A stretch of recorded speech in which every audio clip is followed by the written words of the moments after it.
আমাকে একজন এসে বললো যে জাস্টিস গাঙ্গুলি আমার ওখানেই থাকেন, খিদিরপুরে আমি যেখানে বসি তার পাশেই থাকেন, ওনার সাথে আমার খুব ভালো সম্পর্ক। তো আমি জানতাম না উনি প্রেস কনফারেন্স করছিলেন, পরে আমি টিভিতে দেখলাম, তোমার টিভিতে। তো আমি ওনাকে কে একজন বললো জাস্টিস গাঙ্গুলি বলছে মেয়রের ওয়ার্ড, মেয়রের। তখন আমি বললাম যে দাদা, এটা তো যে ট্রেনটা, এই ট্রেনটা আমি মেয়র হবার অনেক দিন আগের থেকে চলছে, বামফ্রন্টের সময় থেকে চলছে। পার্সোনাল ডিসকাশন কেন পাবলিক হলো এটা আমি বলতে পারবো না। তবে জাস্টিস গাঙ্গুলির সাথে আমাদের যেহেতু ওনার বিভিন্ন ফাংশনে দেখা হয়, আমি সুতরাং ওনারও আমি এটা এক্সপেক্ট করিনি যে উনি এটা পাবলিক করে দেবেন।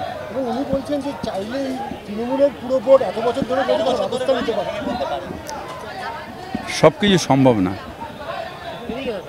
আমরা যেটা ভাবি বা টিভিতে যা দেখি, বাস্তবে করতে গেলে অনেক রকম প্রতিবন্ধকতা। আজকেই তো একটা ঝলক আপনারা দেখলেন, তাহলে এই ঝলক যদি 1000 গুণ বেশি হয় তখন।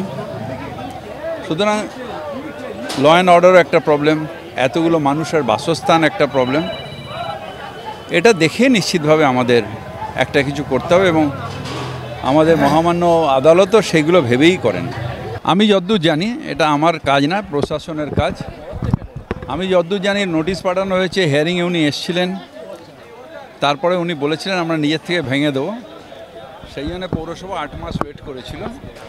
যখন উনি ভাঙছেন না, কমপ্লাই করছেন, আমাদেরও তো।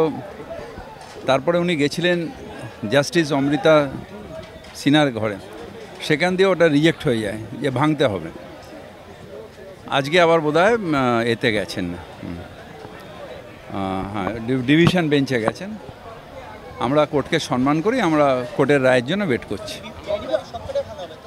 সব যেখানে মানুষ নেই সেগুলো ভাঙা হবে প্রথমে, তারপরে যেগুলো মানুষ আছে সেগুলো আমরা কোর্ট কি বলে দেখি, সে অনুযায়ী কাজ। এখন কিছু বলা মানে ইলেকশন কন্ডাক্ট রুলসে আমি 9 জুন প্রেস কনফারেন্স করে সব বলবো। আমাদের ভিডিও ভালো লাগলে লাইক এবং শেয়ার করুন, কমেন্ট সেকশনে গিয়ে জানান আপনাদের মতামত।